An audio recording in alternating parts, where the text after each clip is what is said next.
Hey guys, today we're going to talk drop shot hooks. What's my favorite one and why? So if you're not on board with the BKK DSS worm hook like I am, you can kind of choose what's best for you. We're going to talk about what makes a drop shot hook really good so that you can choose which hook is perfect for your arsenal. So stay tuned for another Save More Fish More segment of the day. Two-time NPFL champ, SaveMore Outdoors pro from Sapulpa, Oklahoma. Put your hands together for the hookup, Sean Soka.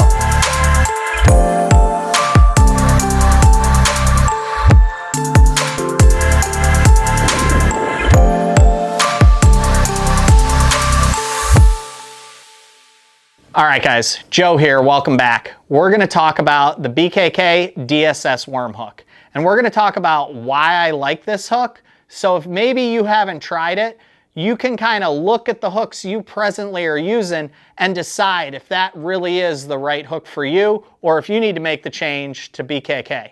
All right, let's take a quick look at it.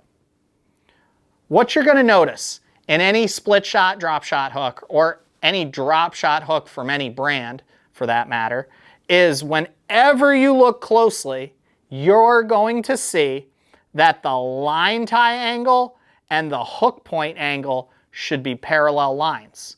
All right, we've talked about that in some previous segments with some of our other hooks, but whenever you have that, you want to look at how far apart are those parallel lines.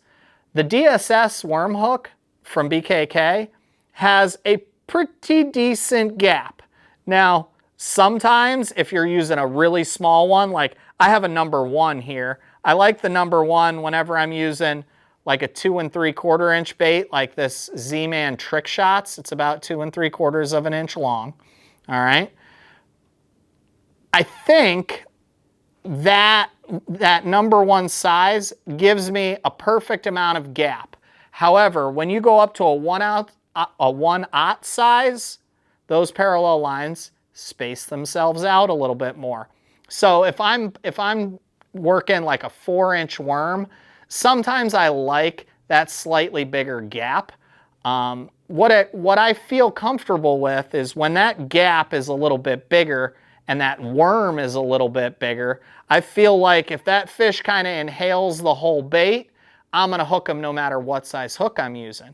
But if that fish kind of, because that bait's longer, comes up behind, slurps that bait in, and maybe you kind of only get your hook through their lips, maybe even the line ties hanging outside of their mouth, I feel like having a little extra gap gives me a little more bite, which allows me to kind of get a more solid hook set into them.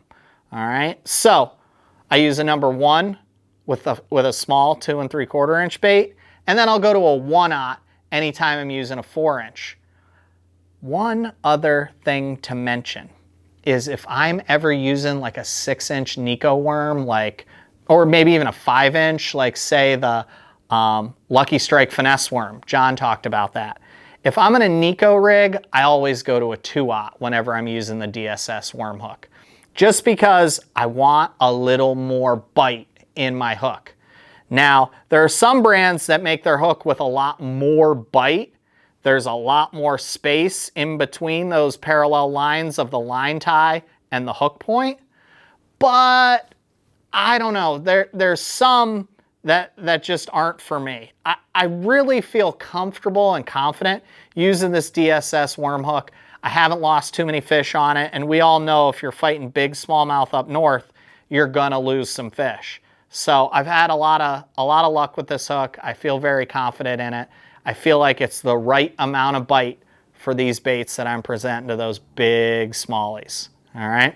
Thanks for tuning in for another Save More Fish More segment with us. I hope you guys have a good time on the water and now know a little bit more about some of the hooks in your box. See you guys.